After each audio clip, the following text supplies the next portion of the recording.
Hello friends, welcome to my YouTube channel Sujeet Kumar अस्तम classes को। आज फिर से हम नेक्स्ट वीडियो लेकर के आ गए हैं। आप जानते हैं मित्रों कि 10th क्लास के सोशल साइंस का प्रतिदिन सुबह 4 बजे क्लास दी जाती है, तो आज भी क्लास हो रही है। लेकिन जो हमने 10th क्लास का जो टेस्ट लिया था कोचिंग में, तो हम उसका डिस्कस कर रहे हैं ताकि आप लोगों के अगर आंसर में अगर कभी कन्फ्यूजन हो, अब अगर कहीं भी देखना हो तो आप यूट्यूब चैनल सर्च करें और उसका अपना आंसर भी अपना चेक करते रहें, ठीक है। तो हम ये पहला चैप्टर है, ये इस चैप्टर का नाम क्या है मित्रों? तो लोकतंत्र में सत्ता की साझेदारी। पहले चैप्टर का नाम क्या है? लोकतंत्र में सत्ता की साझेदारी, ठीक है। और इसका जो ऑब्जेक्टिव क्वेश्चन का जो टेस्ट लिया गया था उसका मैं डिस्कस कर रहा हूँ, ठीक है। तो पहला क्वेश्चन है मित्रों, आप ध्यान दीजिएगा। फर्स्ट नंबर क्वेश्चन, बेल्जियम में सामाजिक विभाजन का आधार क्या है, ठीक है।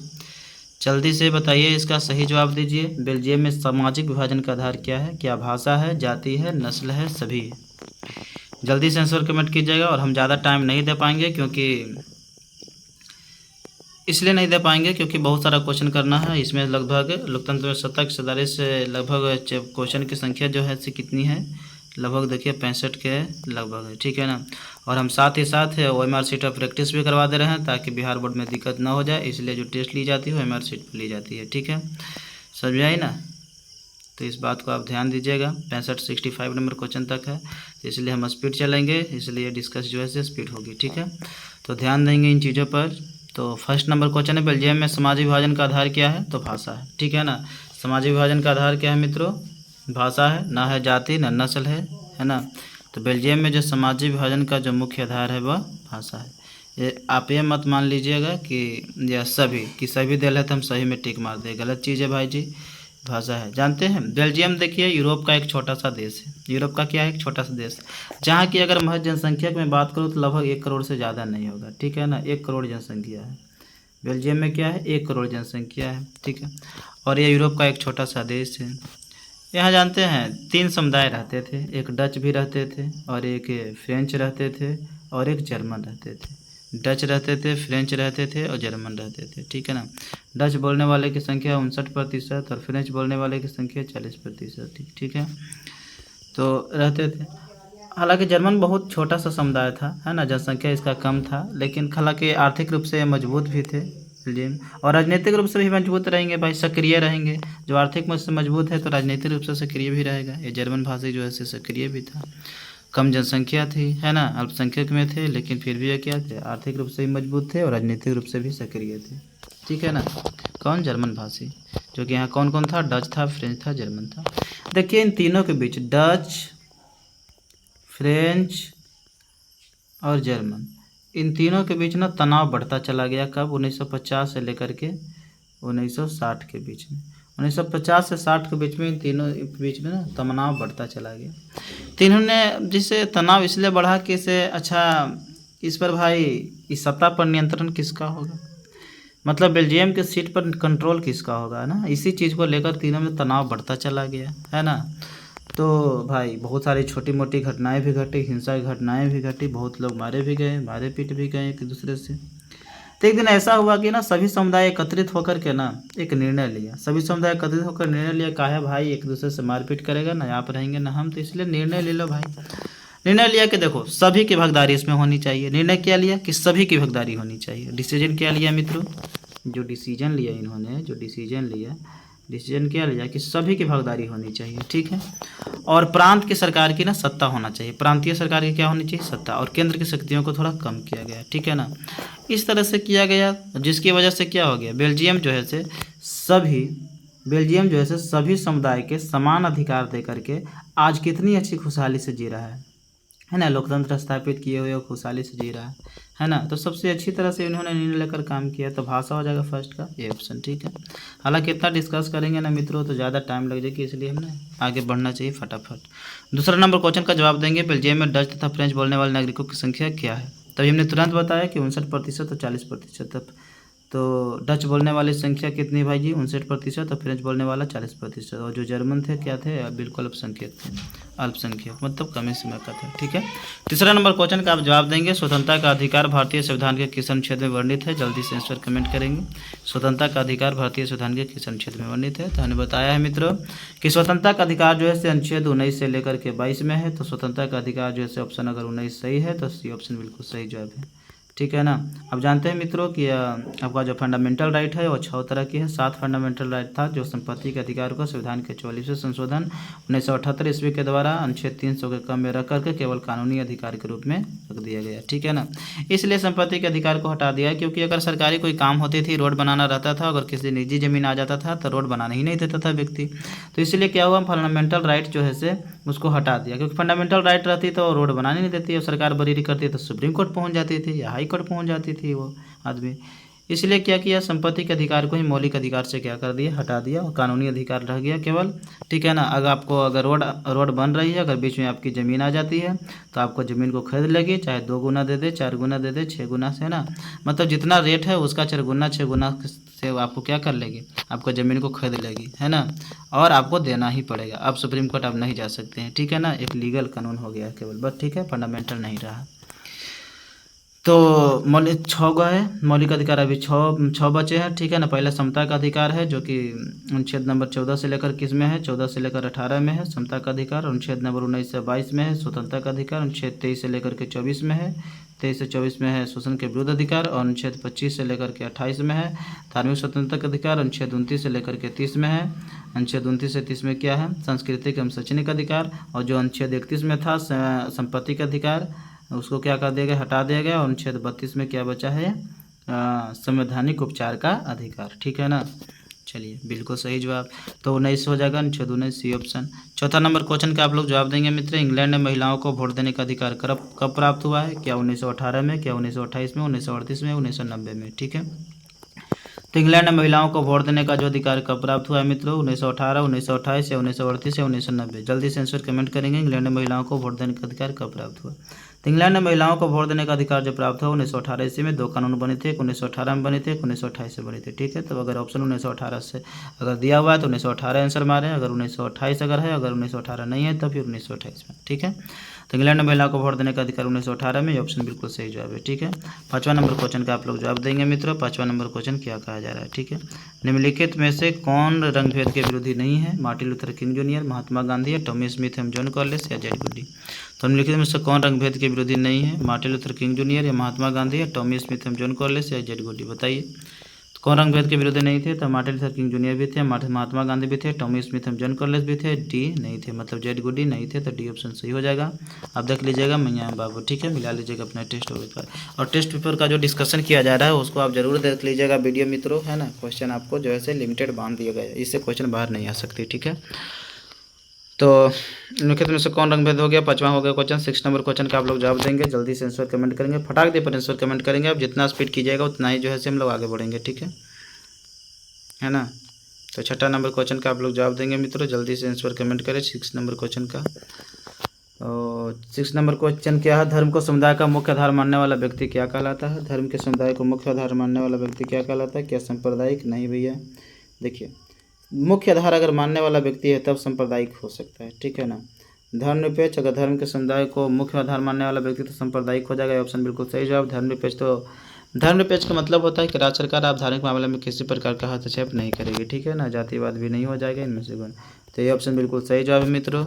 ठीक है ना, धर्म का समुदाय का मुख्य आधार मानने वाला व्यक्ति सांप्रदायिक होता है। ठीक है, संप्रदाय का मतलब होता है कि एक धर्म का दूसरे धर्म से श्रेष्ठ समझना, समुदाय कहलाता है। 7वां नंबर क्वेश्चन का जवाब देंगे, व्यक्तियों के बीच धार्मिक आस्था के आधार पर भेदभाव न करने वाला व्यक्ति क्या कहलाता है? व्यक्तियों के बीच धार्मिक आस्था के आधार पर भेदभाव न करने वाला व्यक्ति क्या कहलाता है? धर्मनिरपेक्ष कहलाता है, जातिवादी कहलाता है, नारीवादी कहलाता है, या धार्मिक कहलाता है? जल्दी से आंसर कमेंट करेंगे। व्यक्तियों के बीच धार्मिक आस्था के आधार पर भेदभाव न करने वाला व्यक्ति क्या कहलाता है? व्यक्तियों के बीच धार्मिक आस्था के आधार पर भेदभाव न करने वाला व्यक्ति कहलाता है धर्मनिरपेक्ष, मतलब ए ऑप्शन बिल्कुल सही जवाब है। 8वां नंबर क्वेश्चन का जवाब देंगे, अधिकारों और अवसरों के मामले में स्त्री एवं पुरुष को बराबरी मानने वाला व्यक्ति को क्या कहा जाता है? आप जल्दी से आंसर कमेंट करेंगे, आपके सामने 2 सेकंड का टाइम है। 1 2 तो अधिकारों और अवसरों के मामले में स्त्री एवं पुरुषों को बराबरी मानने वाला व्यक्ति क्या कहलाता है? तो यह नारीवादी कहलाता है। बी ऑप्शन बिल्कुल सही जवाब है। 9वां नंबर क्वेश्चन का जवाब दे। भारत में कहाँ औरतों के लिए आरक्षण की व्यवस्था है? क्या लोकसभा में है, विधानसभा में है, मंत्रिमंडल में है, पंचायती राज संस्थाएं में है? तो भारत में कहाँ औरतों के लिए आरक्षण की व्यवस्था है? लोकसभा, विधानसभा, मंत्रिमंडल या पंचायती राज संस्थाएं। ठीक है, जल्दी से बताएंगे मित्रों। तो भारत में कहाँ औरतों के लिए आरक्षण की व्यवस्था है? पंचायती राज व्यवस्था में औरतों के आरक्षण की व्यवस्था किया गया है। ठीक है ना। 33% महिलाओं को आरक्षण की व्यवस्था किया गया है पंचायती राज व्यवस्था में, लेकिन बिहार में 33% बढ़ाकर कितना कर दिया है? 50% कर दिया गया था 2024 में नीतीश की सरकार में। हालांकि अब केंद्र सरकार ने भी पंचायती राज व्यवस्था में 2009 ईस्वी में बढ़ा करके कितना कर दिया? 33 से 50% कर दिया। ठीक है, राज्य सरकार बिहार ने 2006 में, केंद्र सरकार 2009 में 33% बढ़ाकर महिलाओं का आरक्षण जो है से पंचायती राज व्यवस्था में 50% कर दिया। अब देखिए 10वां नंबर क्वेश्चन का जवाब देंगे। 10वां नंबर क्वेश्चन, किस देश को सामाजिक विभेद के कारण विखंडन का सामना करना पड़ा? क्या श्रीलंका को, भारत को, यूगोस्लाविया को, इनमें से कोई नहीं? तो किस देश को सामाजिक विभेद के कारण विखंडन का सामना करना पड़ा? तो सामाजिक विभेद के कारण भाई विखंडन का सामना करना पड़ा, यूगोस्लाविया का भी करना पड़ा। ठीक है ना। कहानी बताते हैं तो काफ़ी समय लग जाती है। सी ऑप्शन बिल्कुल सही जवाब है। तो 10वां का सी ऑप्शन ध्यान दीजिएगा मित्रों। 11वां नंबर क्वेश्चन, सामाजिक भेद का सबसे मुख्य कारण किसे माना जाता है? सामाजिक भेद का सबसे मुख्य कारण किसका माना जाता है? जल्दी से आंसर कमेंट करेंगे। रंग के, धर्म के, जन्म के या धन के? तो सामाजिक भेद का सबसे मुख्य कारण किसका माना जाता है? तो सामाजिक भेद का सबसे मुख्य कारण जन्म को माना जाता है ना, है ना। ये जन्म ही है, जिसके जन्म लीजिएगा तभी तो पता चलेगा ना आपकी रंग कैसी है, आपकी धर्म क्या है, आपका धन कैसा है, सब चीज़ पता चलती है। तो जन्म जो है सबसे मुख्य आधार मानी जाती है सामाजिक भेद का। एक होगा 12वां नंबर क्वेश्चन का आप लोग जवाब देंगे। 12वां नंबर क्वेश्चन क्या कहा जा रहा है? जल्दी से आंसर कमेंट करेंगे 12वां नंबर। ठीक है, 12वां नंबर क्वेश्चन का आप लोग जल्दी से आंसर कमेंट करें। 12 नंबर क्वेश्चन, श्रीलंका में कैसी समस्या भी हाल तक बनी हुई है? श्रीलंका में कैसी समस्या भी हाल तक बनी हुई है? सिंहल के, तमिल के, तेलम के या उड़िया के? श्रीलंका में कैसी समस्या भी हाल तक बनी हुई है? सिंहल के, तमिल के, तेलम के, उड़िया के? श्रीलंका में कैसी समस्या भी हाल तक बनी हुई है? सिंहल के, तमिल के, तेलम के या उड़िया के? सिंहल, तमिल, तेलम, उड़िया। सिंहल, तमिल, तेलम, उड़िया। सिंहल, तमिल, तेलम, उड़िया। श्रीलंका में कैसी समस्या भी हाल तक बनी हुई है? श्रीलंका में कैसी समस्या भी हाल तक बनी हुई बताइए। सिंहल के, तमिल के, तेलम के, उड़िया के?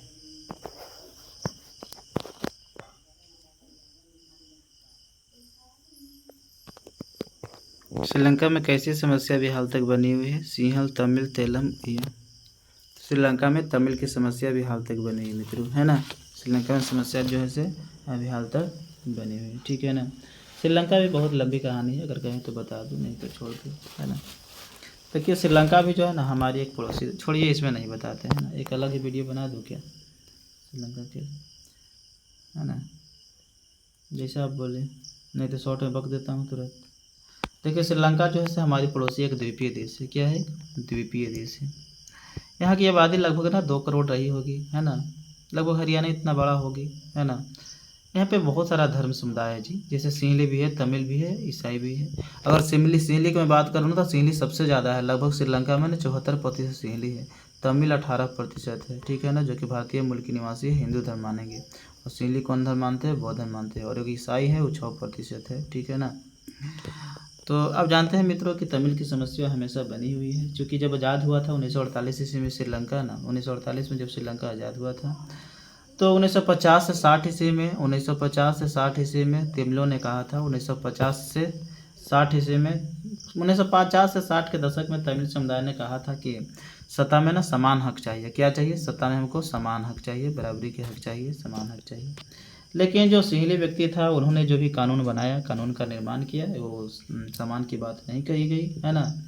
तो इस तरह की जो राजनीतिक सत्ता मिली वो सिंहली जो है सब हड़पे हुए थे, और कानून का जो निर्माण किया उस कानून के निर्माण का, है ना, उस डिसीजन का क्या किया तमिलों ने? विरोध किया। ठीक है ना, विरोध किए। धीरे धीरे तनाव बढ़ता चला गया और इनके सम्मान को ध्यान में नहीं रखा श्रीलंका ने, जिसकी वजह से श्रीलंका में जो उत्तरी छोर जो तमिल है ना, उत्तरी छोर जो तमिल है वहाँ में एक संगठन स्थापित किया, आतंकवादी संगठन स्थापित किया, जिसका नाम था लिट्टे, है ना। लिट्टे आतंकवादी संगठन बनाया वहाँ मित्रों। ठीक है ना। उन्होंने बोला कि अगर हमको अधिकार दो, अगर हमको अधिकार अगर नहीं देगा तो फिर समझ जाओ कि सब बहुत लोगों की जाने जाएगी। ठीक है, इस समय बाबू इतना उपद्रव मचाया तमिल लोगों ने ना, तमिल लोगों ने इतना उपद्रव मचाया कि भारत ने सोचा कि इसको शांत करवा देते हैं, है ना, शांत करवाते हैं। तो भारत ने, उसमें राजीव गांधी प्रधानमंत्री थे, उन्होंने गया, है ना, और सैनिकों के साथ।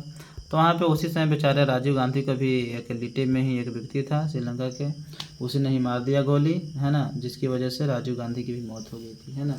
राजीव गांधी की मौत हो गया था, मतलब लिटे में वहीं मार दिया गया था, माला पहना दिया गया था, है ना, महिलाओं के द्वारा माला पहना, और तो ये उसी में बम थी, उसकी वजह से उनके राजीव गांधी की भी क्या हो गई थी, मौत हो गई थी उसमें। ठीक है, तो इस तरह की बात थी भाई। श्रीलंका का भी ऐसी समस्या, और अभी हाल तक समस्या तमिल का बनी हुई है, दिखते होती रहती है वहाँ। देखिए आज महंगाई कितनी बढ़ी हुई है, सब उथल पुथल मची रहती है श्रीलंका में। भारत कैसा राज है मित्रों, 13वां नंबर क्वेश्चन का जवाब देंगे। भारत कैसा राज है, क्या धर्मनिरपेक्ष राज है, या धार्मिक है, या फिर जातिवादी है, या फिर बहुलवादी है? बताइए जल्दी से आंसर कमेंट करेंगे, बताइए। भारत कैसा राज है, धर्मनिरपेक्ष राज है, तो ये ऑप्शन बिल्कुल सही जवाब है। अगला क्वेश्चन है 14, डवाकरा ने ग्रामीण महिला और शिशु विकास योजना की स्थापना कब हुई थी? क्या 1997 में हुआ था, या 1987 में, 1982 में, 1990 में? जल्दी से बताएंगे। डवाकरा ने ग्रामीण महिला और शिशु विकास योजना की स्थापना कब हुई थी? 1997, 1987, या 1982, या 1990? जल्दी से आंसर कमेंट करें। तो जो डवाकरा की स्थापना किया गया था मित्रों, क्या 1997 में किया गया था, या 1987 में, 1982 में, 1990 में? तो डवाकरा की स्थापना 1982 में किया गया था, ग्रामीण महिला और शिशु विकास योजना, है ना, स्थापना किया गया। 15वां नंबर क्वेश्चन का जवाब देंगे। भारत में 2011 के जनगणना के अनुसार लिंगानुपात दर क्या है? तो भारत में 2011 के जनगणना के अनुसार जो लिंगानुपात दर है मित्रों, वह कितना है भारत में? 943 है, ये ऑप्शन बिल्कुल सही जवाब है, 943 है ये ऑप्शन 15वां का। 16वां नंबर क्वेश्चन, भारत में धर्मनिरपेक्ष राज्य कब घोषित किया गया? 1942 में, 1976 में, 1980 में, 1978 में? तो भारत को धर्मनिरपेक्ष राज्य कब घोषित किया गया? 1942, 1976, 1980 या 1978? भारत को धर्मनिरपेक्ष राज्य कब घोषित किया गया? 1942, 1976, 1980 या 1978? तो जब भारत को धर्मनिरपेक्ष राज्य घोषित किया गया था मित्रों, वह 1976 ईस्वी में घोषित किया गया था धर्मनिरपेक्ष राज्य। स्विट्जरलैंड में महिलाओं को मताधिकार कब प्राप्त हुआ? तो स्विट्जरलैंड में महिलाओं को 1971 ईस्वी में वोट देने का अधिकार प्राप्त हुआ था। ठीक है ना, तो इस बात को आप ध्यान दीजिएगा। स्विट्जरलैंड में महिलाओं को वोट देने का अधिकार 1971 ईस्वी में प्राप्त हुआ। अगला क्वेश्चन है, राष्ट्रीय महिला आयोग अधिनियम कब बना था? जल्दी से आंसर कमेंट करेंगे। राष्ट्रीय महिला आयोग अधिनियम कब बना था? तो राष्ट्रीय महिला आयोग अधिनियम जो बना था मित्रों, ये ऑप्शन सही हो जाएगा, 1990 ईस्वी में राष्ट्रीय महिला आयोग अधिनियम बना था। ठीक है, राष्ट्रीय महिला आयोग अधिनियम कब बना था मित्रों? 1990 ईस्वी में। 18वां का ये ऑप्शन बिल्कुल सही जवाब है। 19वां नंबर क्वेश्चन का जवाब देंगे। बांग्लादेश का उदय कब हुआ था? तो बांग्लादेश का आप जानते हैं मित्रों कि उदय कब हुआ था, इधर पाकिस्तान था, यहाँ पे किया था पूरी पाकिस्तान था। ठीक है ना, पूरी पाकिस्तान था, और पाकिस्तान वाले ने पूरी पाकिस्तान के साथ बहुत गलत किया था मित्रों। ठीक है ना, इसलिए उन्होंने जनसंघर्ष किया, भारत से मदद मांगी, और 1900 कब आज़ाद हो गया? 1971 ईस्वी में क्या हो गया? बांग्लादेश अपने आप को आज़ाद कर दिया। ठीक है ना, इस तरह की बात थी। 20वां नंबर क्वेश्चन देखिए, सत्ता में भागीदारी का सर्वोत्तम प्रणाली कहाँ विकसित की गई है? श्रीलंका में, भारत में, पाकिस्तान में, बेल्जियम में? तो सत्ता में भागीदारी का सर्वोत्तम प्रणाली कहाँ विकसित की गई मित्रों? तो सत्ता में भागीदारी का सबसे अच्छा प्रणाली जो है से बेल्जियम में स्थापित किया गया है। मैंने बेल्जियम की बताया कहानी कि तीनों मिल करके डिसीजन लेकर के इन्होंने बहुत अच्छी तरह से लोकतंत्र स्थापित करके बढ़िया से लोग रह रहे हैं। 21वां नंबर क्वेश्चन, बेल्जियम के किस शहर के स्कूलों में फ्रेंच बोलने पर रोक लगा दी गई थी? है ना, किस स्कूल में फ्रेंच बोलने पर रोक लगा दिया गया था भाई जी? पहले बताइए, जल्दी से आंसर कमेंट करेंगे। तो जो एक मस्टम स्कूल है वहीं पे जो है से रोक लगा दिया गया था। जब हम लैंगिक विभाजन की बात करते हैं तो हमारा मतलब क्या होता है? क्या स्त्री और पुरुष के बीच जैविक अंतर है? गलत जवाब है। समाज द्वारा स्त्री और पुरुषों को दी गई समान भूमिकाएं, सी ऑप्शन बिल्कुल सही जवाब है। ठीक है ना, समाज द्वारा स्त्री और पुरुषों को दी गई समान भूमिकाएं। 23 नंबर क्वेश्चन का जवाब देंगे। गणेश शंकर विद्यार्थी कहाँ के सांप्रदायिक दंगों को शांत करने में 25 मार्च 1931 को शहीद हो गए थे? तो नागपुर में, कानपुर में, जगदीशपुर में, या जयपुर में? तो गणेश शंकर विद्यार्थी कहाँ के सांप्रदायिक दंगों को शांत करने में 25 मार्च 1931 को शहीद हो गए? तो नागपुर में, कानपुर में, जगदीशपुर में, या फिर जयपुर में? जल्दी से बताएंगे मित्रों। गणेश शंकर विद्यार्थी कहाँ के सांप्रदायिक दंगों को शांत करने में 25 मार्च 1931 को शहीद हो गए? नागपुर, कानपुर, जगदीशपुर, जयपुर? तो नागपुर, कानपुर, जगदीशपुर, जयपुर। तो गणेश शंकर विद्यार्थी कहाँ के सांप्रदायिक दंगों को शांत करने में समाप्त हो गए, उनका शहीद हो गए थे? तो कानपुर के दंगों को शांत करने में, बी ऑप्शन बिल्कुल सही जवाब है। ठीक है ना, अगले क्वेश्चन के लिए हम लोग चलते हैं। 24वां नंबर क्वेश्चन का आप लोग जवाब देंगे। 1900 ईस्वी तक केवल किस देश के नागरिकों को बिना भेदभाव के मताधिकार प्राप्त है? जल्दी से आंसर कमेंट करेंगे। 1900 ईस्वी तक केवल किस देश के नागरिकों को बिना भेदभाव के मताधिकार प्राप्त है? तो इसका सही जवाब क्या है? न्यूजीलैंड। ए ऑप्शन बिल्कुल सही जवाब है। ठीक है, 25वां नंबर क्वेश्चन का जवाब देंगे। किस लोकसभा चुनाव में महिलाओं की भागीदारी का प्रतिशत सर्वाधिक हो गया? किस लोकसभा चुनाव में महिलाओं की भागीदारी का प्रतिशत सबसे सर्वाधिक हो गया? 15वीं, 16वीं, 17वीं या 14वीं? बताइए। किस लोकसभा चुनाव में महिलाओं की भागीदारी का प्रतिशत सर्वाधिक हो गया? किस लोकसभा में चुनाव में महिलाओं की भागीदारी का प्रतिशत सर्वाधिक हो गया? 15वीं, 16वीं, 17वीं या 14वीं? किस लोकसभा चुनाव में महिलाओं की भागीदारी का प्रतिशत सर्वाधिक हो गया? तो देखिए 17वीं में। ठीक है ना, 17वीं लोकसभा चुनाव में महिलाओं की भागीदारी जो है सर्वाधिक होगी, है ना। पहले जो 10.43% थी, लगभग 11%, अब कितने होगी 17वीं में लोकसभा चुनाव में? 14% हो गई थी। ठीक है, अब तो भाई 19 मई 2023 ईस्वी को एक और प्रस्ताव आई कि लोकसभा में महिलाओं की जो आरक्षण है, वो जो महिलाओं की जो संख्या है, आरक्षण है, वो 33% कर दिया जाएगा। ठीक है ना, कब लागू हो जाएगा? 2029 ईस्वी से लागू हो जाएगा परिसीमन आयोग के बाद। ठीक है, तो 26वां नंबर क्वेश्चन का आप लोग जवाब देंगे। 25वां का तो सी ऑप्शन सही है। 26वां नंबर क्वेश्चन का जवाब दें। यूरोपीय संघ का मुख्यालय कहाँ है? बताइए, जल्दी से आंसर कमेंट करें, जल्दी से आंसर दें। यूरोपीय संघ के मुख्यालय कहाँ है? यूरोपीय संघ के मुख्यालय 26 नंबर क्वेश्चन का जवाब देंगे। यूरोपीय संघ का मुख्यालय कहाँ है? क्या ब्रुसेल्स में है, न्यूयॉर्क में है, पेरिस में है या लंदन में है? जल्दी से आंसर कमेंट करेंगे, जल्दी से जवाब दें। यूरोपीय संघ का मुख्यालय कहाँ में है? ठीक है, जल्दी से आंसर कमेंट करें। क्या ब्रुसेल्स में है, या फिर न्यूयॉर्क में है, या फिर पेरिस में है, या फिर लंदन में है? जल्दी से आंसर कमेंट करेंगे मित्रों।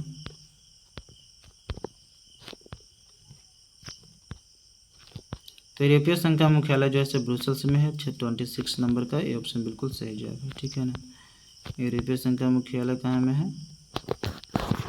ब्रुसेल्स। ठीक है, ब्रुसेल्स में है। 27वां नंबर क्वेश्चन का जवाब देंगे। कौन सा देश प्रोटेस्टेंट एवं कैथोलिक दो खेमों में बटा हुआ है? भारत में, अमेरिका में, बेल्जियम में या उत्तरी आयरलैंड में? कौन सा देश प्रोटेस्टेंट एवं कैथोलिक दो खेमों में बटा हुआ है? जल्दी से बताएंगे मित्रों कि कौन सा ऐसा देश है जो प्रोटेस्टेंट एवं कैथोलिक दो खेमों में बटा हुआ है?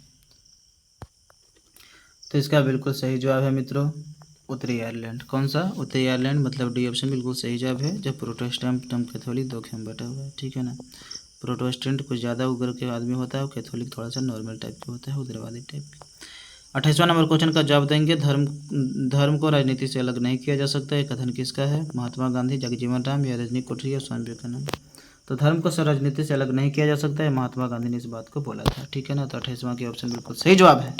29वां नंबर क्वेश्चन जवाब देंगे। 16वीं लोकसभा का चुनाव किस वर्ष हुआ था? 2009 में, 2014 में, 2019 में, 2012 में? तो 16वीं लोकसभा का चुनाव किस वर्ष हुआ था मित्रों? तो 16वीं लोकसभा का चुनाव हुआ था 2015 में। ठीक है ना, 2015 कहीं पे नहीं है यार, ये क्या हुआ रे? हाँ 2014 में ना, क्योंकि 5 साल बाद ना होता है। डी ऑप्शन, बी ऑप्शन बिल्कुल सही जवाब है। 16वीं लोकसभा का चुनाव कब हुआ? 2014 में, फिर 5 साल जोड़ेंगे तो फिर 2019 हो जाएगा। ठीक है, 17वीं लोकसभा 2019 में, लेकिन 16वीं लोकसभा का चुनाव 2014 में हुआ था। ठीक है, 30वां नंबर क्वेश्चन का जवाब देंगे। लोकतंत्र जनता का, जनता के लिए और जनता द्वारा चलाया गया शासन है, कथन किसका है? लोकतंत्र जनता का, जनता के लिए और जनता द्वारा चलाया गया शासन किसका है? अरस्तू का है, अब्राहम लिंकन का, नेल्सन मंडेला, महात्मा गांधी? आप जानते हैं मित्रों, अब्राहम लिंकन का परिभाषा है, democracy is of the people, for the people and by the people. Abraham Lincoln ने इस बात को बोला था। अमेरिका के 16वें राष्ट्रपति अब्राहम लिंकन हुआ था। इन्होंने बहुत संघर्ष किया यार, उसके बाद ये बना। मेक्सिको को ओलंपिक समारोह के दौरान किया गया विरोध का कारण था नस्लवाद, क्षेत्रवाद, संप्रदायवाद, वर्गवाद। मेक्सिको ओलंपिक समारोह के दौरान किया गया विरोध का कारण क्या था? मेक्सिको ओलंपिक समारोह के दौरान किया गया विरोध का कारण क्या? संप्रदायवाद था, उग्रवाद था, क्षेत्रवाद था, या फिर उग्रवाद था, या नस्लवाद था? तो देखिए, मेक्सिको में जो ओलंपिक समारोह के दौरान जो विरोध हुआ था वो नस्लवाद को लेकर के हुआ था, है ना, वही नस्ली रंगभेद। 32वां नंबर क्वेश्चन का जवाब देंगे। नोबेल पुरस्कार से सम्मानित बांग्लादेशी अर्थशास्त्री कौन थे? प्रोफेसर इकबाल यूनुस थे। गलत बात है, प्रोफेसर इकबाल यूनुस थे, गलत है। प्रोफेसर इकबाल थे, प्रोफेसर मोहम्मद यूनुस थे। सी ऑप्शन बिल्कुल सही जवाब है। ठीक है ना, अगले क्वेश्चन की हम लोग चलते हैं। और 33वां नंबर क्वेश्चन का आप लोग जवाब देंगे। एक आदमी सब कुछ छोड़ सकता है परंतु वह जाति व्यवस्था अपने विश्वास की तिलांजलि नहीं दे सकता है, कथन किसका है? जल्दी से आंसर कमेंट करेंगे। 33 नंबर क्वेश्चन, 33 नंबर क्वेश्चन का जवाब देंगे। एक आदमी सब कुछ छोड़ सकता है लेकिन परंतु वह जाति व्यवस्था में अपने विश्वास को तिलांजलि नहीं दे सकता। इसका सही उत्तर है श्री जगजीवन राम। ये ऑप्शन बिल्कुल सही जवाब है। श्री जगजीवन राम। 37 नंबर, 33 नंबर, एक आदमी सबको छोड़ सकता है परंतु वह जातीय व्यवस्था में अपने विश्वास को तिलांजित नहीं दे सकता है। तो श्री जगजीवन राम मतलब 33 का ये ऑप्शन बिल्कुल सही जवाब है। ठीक है। 34 नंबर क्वेश्चन, असम में बिहारियों पर होने वाला अत्याचार का आधार क्या था? जातिवाद था, संप्रदायवाद था, लिंगाधार था या क्षेत्रवाद था? बताइए भैया। असमी भैया, अरे भाई असम में अगर ये बिहारियों पर होने वाला जो अत्याचार है तो ये तो क्षेत्रवाद की भावना रखेगा ना कि भाई तोहनी होने के है। असम बिहारियों पर होने वाला जो अत्याचार का आधार था वह क्या था? क्षेत्रवाद था। ठीक है ना। अगले क्वेश्चन क्या कहा जा रहा है आप देख सकते हैं मित्रों। 35वां नंबर क्वेश्चन क्या है, देखिए क्या है 35वां नंबर क्वेश्चन। सत्ता में भागीदारी की आवश्यकता कहाँ पड़ती है? क्षेत्र में, भाषा में और जाति के आधार पर बटे समाज में या क्षेत्रीय विभाजन वाले बड़े राज्य में, प्रत्येक लोकतांत्रिक राज्य में? बताइए जल्द से जल्द इसमें कमेंट करिए। ठीक है। तो सत्ता में भागीदारी की आवश्यकता कहाँ पड़ती है? क्षेत्र, भाषा, जाति के आधार पर बटे समाज में, क्षेत्रीय विभाजन वाले बड़े राज्य में या प्रत्येक लोकतांत्रिक राज्य में? तो सत्ता में भागीदारी की आवश्यकता कहाँ पड़ती है? जल्दी से बताएंगे। क्षेत्र, भाषा और जाति के आधार पर बटे समाज में या क्षेत्रीय विभाजन वाले बड़े राज्य में या प्रत्येक लोकतांत्रिक राज्य में? बताइए इनमें से सभी कहाँ पढ़ाई हो, बताओ ना। इनमें से सभी डी ऑप्शन बिल्कुल सही जवाब होगा, है कि नहीं जी? सत्ता में भागीदारी की आवश्यकता भाई सभी जगह पड़ती है। भागीदारी आप नहीं कीजिएगा तो अच्छे से नहीं रहेंगे लोग। सत्ता में भागीदारी का सही लाभ क्या है? निर्णय लेने की प्रक्रिया में देरी होती है, अस्थिरता और आपसी फुट में वृद्धि होती है या फिर विविधताओं में वृद्धि होती है, विभिन्न समुदायों के बीच टकराव में कमी। 36 नंबर क्वेश्चन का आप लोग जवाब देंगे मित्रों। क्या है सत्ता में भागीदारी का सही लाभ क्या है? तो इसका सही उत्तर हो जाएगा मित्रों डी ऑप्शन बिल्कुल सही जो है, विभिन्न समुदायों के बीच टकराव में कमी। सत्ता में भागीदारी का सही लाभ क्या है? विभिन्न समुदायों के बीच टकराव में कमी हो जाएगा, डी ऑप्शन बिल्कुल सही जवाब होगा 36 का। 37 नंबर क्वेश्चन का जवाब देंगे। बेल्जियम में सत्ता में भागीदारी के संदर्भ में सही कथन क्या है? जल्दी से बताएंगे मित्रों। 37 नंबर, बेल्जियम में सत्ता में भागीदारी के संदर्भ में सही कथन क्या है? जल्दी से आंसर कमेंट करें। बेल्जियम में सत्ता में भागीदारी के संदर्भ में सही कथन क्या है? बेल्जियम में सत्ता में भागीदारी के संदर्भ में सही कथन क्या है? फ्रेंच भाषी अल्पसंख्यक के हितों की अपेक्षा बहुसंख्यक का प्रभुत्व बनाए रखने का प्रयास या संघीय व्यवस्था अपनाकर सभी क्षेत्र के हितों का ध्यान या क्षेत्रीय हितों का नज़रअंदाज करना? जल्दी से बताएंगे। तो बेल्जियम में सत्ता में भागीदारी का संदर्भ में सही कथन क्या है? फ्रेंच भाषी अल्पसंख्यक के हितों की अपेक्षा और बहुसंख्यकों का प्रभुत्व बनाए रखने का प्रयास या संघीय व्यवस्था अपनाकर सभी क्षेत्र के हितों का ध्यान या क्षेत्रीय हितों का नज़रअंदाज करना।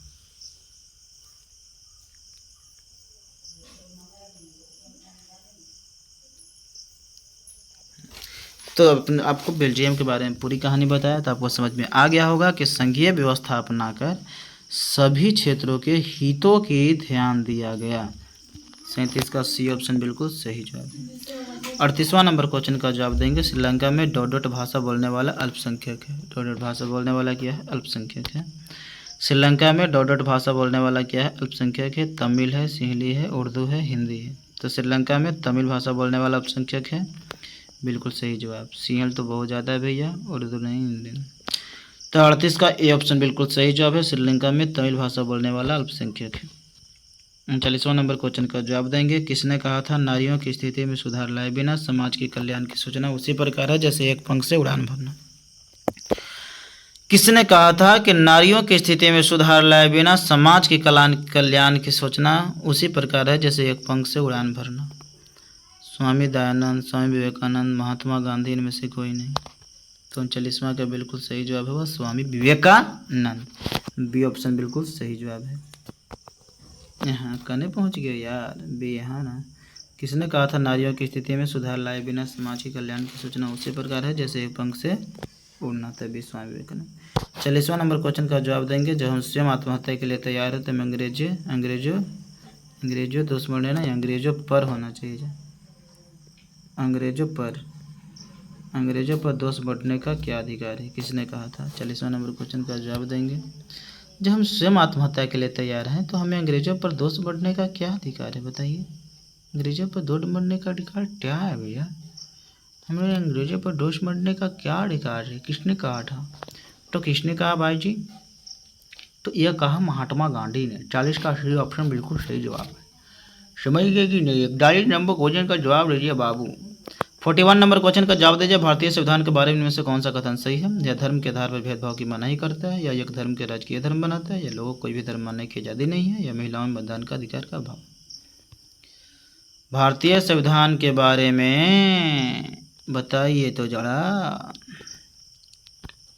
41 नंबर क्वेश्चन, भारतीय संविधान के बारे में इनमें से कौन सा कथन सही है?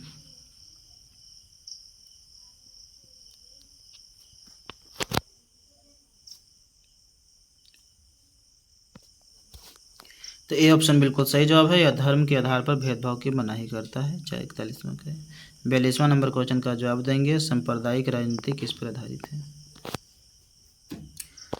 सांप्रदायिक राजनीति किस पर आधारित है? एक धर्म दूसरे धर्म से श्रेष्ठ है।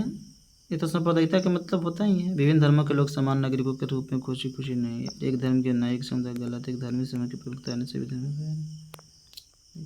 ये ऑप्शन बिल्कुल सही जवाब है। ये ऑप्शन 42 का ये। सांप्रदायिक राजनीति किस पर आधारित है? एक धर्म दूसरे धर्म से क्या है? श्रेष्ठ, सर्वश्रेष्ठ। सांप्रदायिक राजनीति किस पर आधारित है? एक धर्म दूसरे धर्म से सर्वश्रेष्ठ। 42 का ए ऑप्शन। 43वां नंबर क्वेश्चन का जवाब देंगे। 43वां नंबर क्वेश्चन क्या कहा जा रहा है? 43 नंबर क्वेश्चन, अंतर्राष्ट्रीय महिला दिवस किस तिथि को मनाया जाता है? 8 मार्च को, 14 सितंबर को, या 28 फरवरी को, या फिर 29 अगस्त को? तो अंतर्राष्ट्रीय महिला दिवस किस तिथि को मनाया जाता है मित्रों? 8 मार्च, 14 सितंबर, 28 फरवरी, 29 अगस्त। अंतर्राष्ट्रीय 8 मार्च को तो मनाया जाता है अंतर्राष्ट्रीय महिला दिवस मित्रों, है ना। अंतर्राष्ट्रीय महिला दिवस कब मनाया जाता है? 8 मार्च को मनाया जाता है, ठीक है ना। तो 43वां का ये ऑप्शन बिल्कुल सही जवाब। 44वां नंबर क्वेश्चन का जवाब देंगे। भारत में किस तरह के लोकतंत्र की व्यवस्था की गई है? क्या प्रत्यक्ष लोकतंत्र है, क्या अप्रत्यक्ष लोकतंत्र है, या फिर दोनों है, या इनमें से कोई नहीं है? 44वां का जवाब देंगे। तो भारत में किस तरह की लोकतंत्र की व्यवस्था है? अप्रत्यक्ष लोकतंत्र की व्यवस्था है। भारत में अप्रत्यक्ष लोकतंत्र की व्यवस्था है। लेकिन अगर मैं बोलूँ कि विधायक का चुनाव कैसे होता है? प्रत्यक्ष रूप से होता है। अगर मैं बोलूँ कि सांसद का चुनाव कैसे होता है? प्रत्यक्ष रूप से होता है। अगर मैं बोलूँ तो मुखिया का चुनाव कैसे होता है? प्रत्यक्ष रूप से होता है। धर्म और जाति पर आधारित विभाजन निम्नलिखित देशों में से किस देश में? बताइए। धर्म और जाति पर आधारित विभाजन निम्नलिखित में से किस देश में? नॉर्वे में है क्या? डेनमार्क में है क्या? स्वीडन में है क्या? भारत में?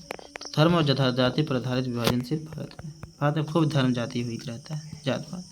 अंतर्राष्ट्रीय महिला वर्ष घोषित किया गया था कब? जल्दी से आंसर कमेंट करेंगे। 46 नंबर क्वेश्चन का क्या जवाब? तो 46 नंबर कहा जा रहा है अंतर्राष्ट्रीय महिला वर्ष कब घोषित किया? 1975 ईस्वी में। 46 का ये ऑप्शन सही। 47वां क्वेश्चन है, निम्नलिखित में से सही कथन कौन सा है? जल्दी से आंसर कमेंट करेंगे। निम्नलिखित में से सही कथन कौन सा है? पढ़ लीजिए, पढ़ लीजिए जल्दी से।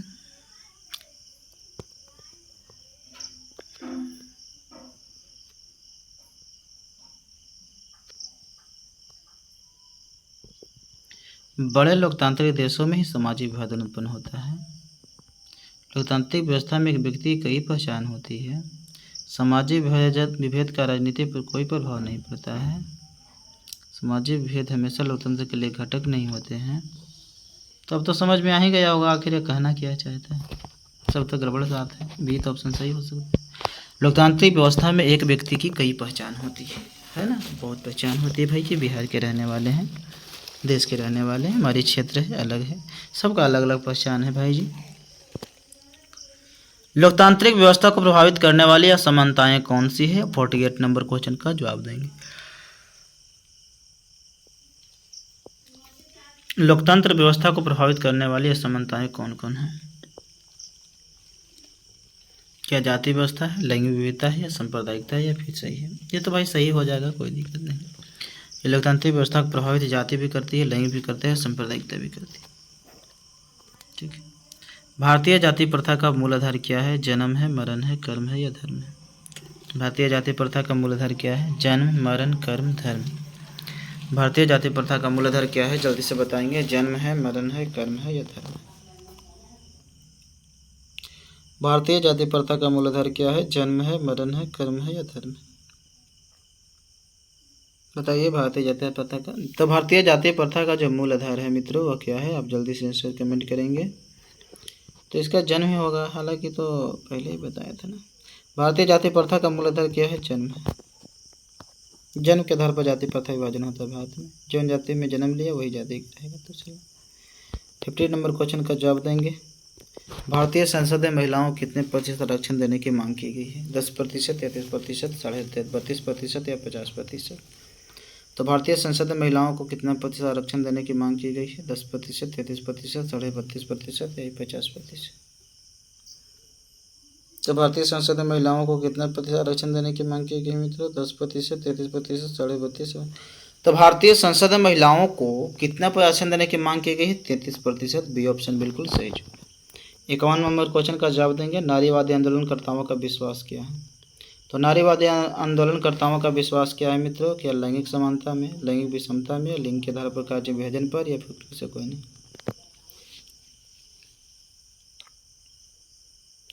तो जो नारीवादी आंदोलनकर्ताओं होता है ना, उसको ना लैंगिक समानता में विश्वास होती है। किस में होती है?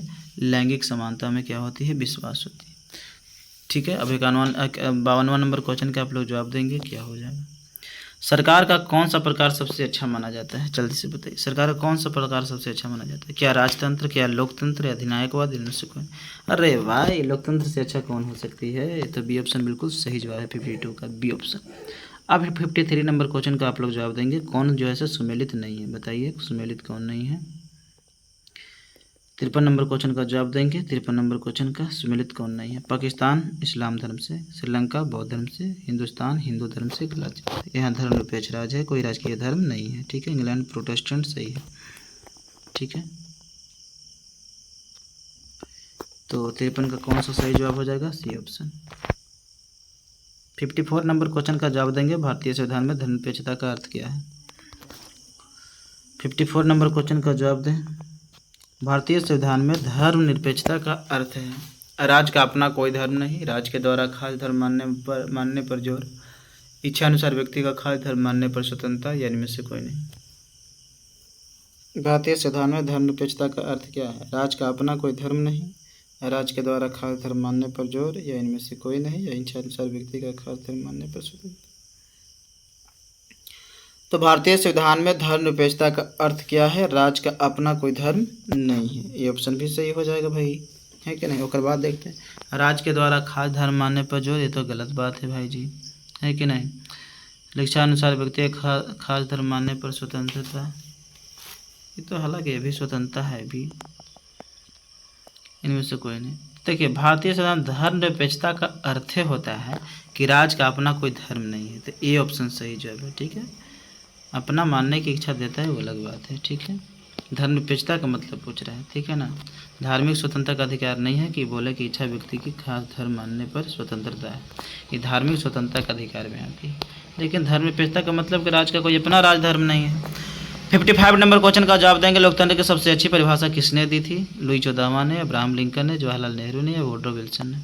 तो लोकतंत्र की सबसे अच्छी परिभाषा किसने दी? लुई 14वां, अब्राहम लिंकन, जवाहरलाल नेहरू और वुडरो विल्सन। तो लोकतंत्र की सबसे अच्छी परिभाषा तो अब्राहम लिंकन ने दिया था। लोकतंत्र जनता का, जनता के लिए और जनता द्वारा चलाया गया संसद है। अमेरिका के 16वें राष्ट्रपति हुए थे। Democracy is of the people, for the people and by the people. 56 number question है। निम्न जातियों के निम्नलिखित में से किस नाम से पुकारा जाता है? सर्वहारा वर्ग, शूद्र वर्ग, या हरिजन, या फिर द्विज? किस नाम से पुकारा जाता है निम्न जातियों को? नहीं, क्वेश्चन में कुछ डिफेक्ट है यार। किस नाम से नहीं पुकारा जाता है होना चाहिए था। किस नाम से नहीं पुकारा जाता है, क्या होना चाहिए था कि किस नाम से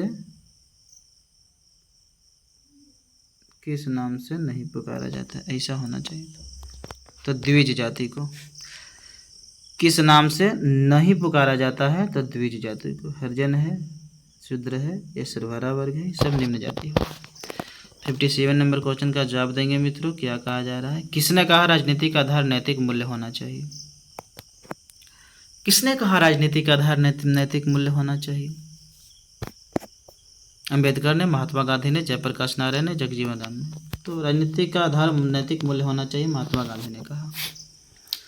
वर्ण व्यवस्था का व्यवस्थित स्वरूप क्या है? ब्राह्मण है, क्षत्रिय है, वैश्य, या ब्राह्मण, क्षत्रिय, वैश्य, शूद्र, सब है। चारों हो जाएगा, ब्राह्मण, क्षत्रिय, वैश्य, शूद्र, सब हो जाएगा।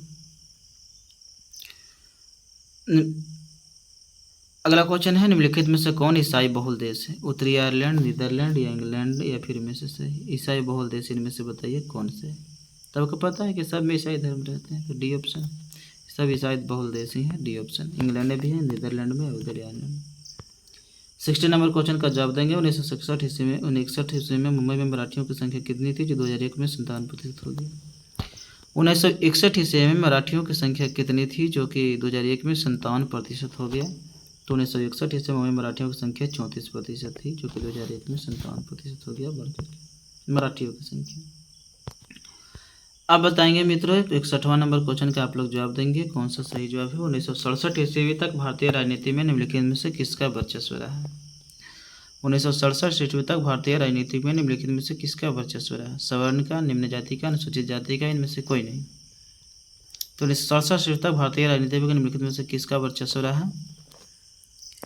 तो 1967 ईस्वी तक सवर्ण जातियों का, वही जो द्विजातीय था, ब्राह्मण है ना, ब्राह्मण था जिसको क्षत्रिय ब्राह्मण बोलते हैं, उन्हीं का जो है भारतीय राजनीति पर वर्चस्व था।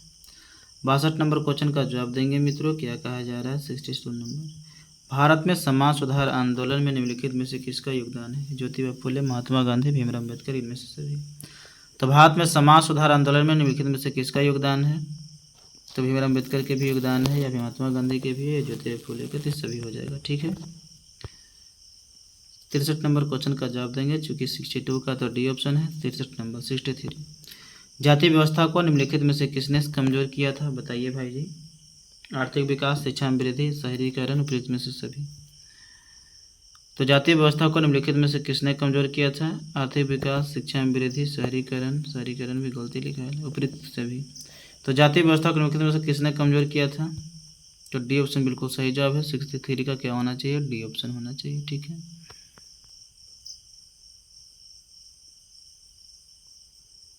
63 का डी ऑप्शन बिल्कुल जो है सही जवाब है। ठीक है ना, शहरीकरण भी गलत है लिखा, लेकिन सही। तो डी ऑप्शन बिल्कुल जो है सही। जाति व्यवस्था को किसने कमजोर किया, तो शहरीकरण भी, शिक्षा वृद्धि भी और आर्थिक विकास भी। ठीक है ना, आर्थिक विकास, शिक्षा में वृद्धि जब हो गया, शहरीकरण हो गया, जाति व्यवस्था कमजोर हो गया। आज देख रहा है जाति पाति उतना फिर भी लोग करता है, लेकिन एक साथ लोग रहते हैं, 440 वोल्ट नहीं लगते हैं। भारत में सामाजिक विभाजन है, जटिल है, सरल है, न सरल है, जटिल है, और इनमें सभी। तो भारत में सामाजिक विभाजन तो भाई जटिल है, ये ऑप्शन बिल्कुल सही जवाब है। 64 का क्या हो जाएगा, ए ऑप्शन। ठीक है। 65वां नंबर, सामाजिक विभाजन का आधार नहीं, बताइए क्या आधार नहीं। सामाजिक विभाजन का आधार नहीं है, धर्म है, भाषा है, मानवता है या जाति है। तो सामाजिक विभाजन का आधार कौन नहीं है, धर्म है, भाषा है, मानवता है या जाति है। सामाजिक विभाजन का आधार नहीं है, मानवता, सी ऑप्शन बिल्कुल सही जवाब है। ठीक है। ये OMR शीट है बाबू, जिस पे बनाने के लिए दिया गया था कुछ। ठीक है। इस तरह से आप लोगों का प्रैक्टिस भी होगा। स्तंभ क्लासेज का जो एस्टैब्लिश्ड हुई है 2017 में हुई है, यहाँ पे आप देख सकते हैं लोगों के अंदर 2017 दिखाई दे रहा है अंदर, ब्लॉक रोड निवेरिया गो स्तंभ क्लासेज। ठीक है। तो आप लोगों की क्लास जो है मंडे को खुल जाएगी, आप ध्यान दीजिएगा। ठीक है। हाँ, मंडे खुल जाएगी, उससे पहले खोलेगी तो फिर आपको वीडियो कल दे ही रहे हैं सूचना, तो आपको है देते रहेंगे। ठीक है। तो ठीक है, अच्छा से आप लोग रहिएगा, मस्त रहिएगा, स्वस्थ रहिएगा, है ना। वीडियो अच्छा लगता है तो लाइक करें, शेयर करें और सब्सक्राइब करें, और आप अपने दोस्तों के पास ज़रूर शेयर करें। आप लोग ज़्यादा से ज़्यादा देखिएगा तो हमें भी इच्छा रहेगी भाई, मेहनत करके आप लोगों को बना देंगे वीडियो, पढ़ा देंगे आप लोगों को, है ना, क्लास करवा देंगे। लेकिन आप लोग मेहनत ही नहीं कीजिएगा तो काहे क्लास करवाएंगे, बताइए ना आप ही। इसलिए मुझे बंद कर देने का मन करता है। ठीक है, चलिए, अच्छा है। Thank you, thank you, thank you, thank you.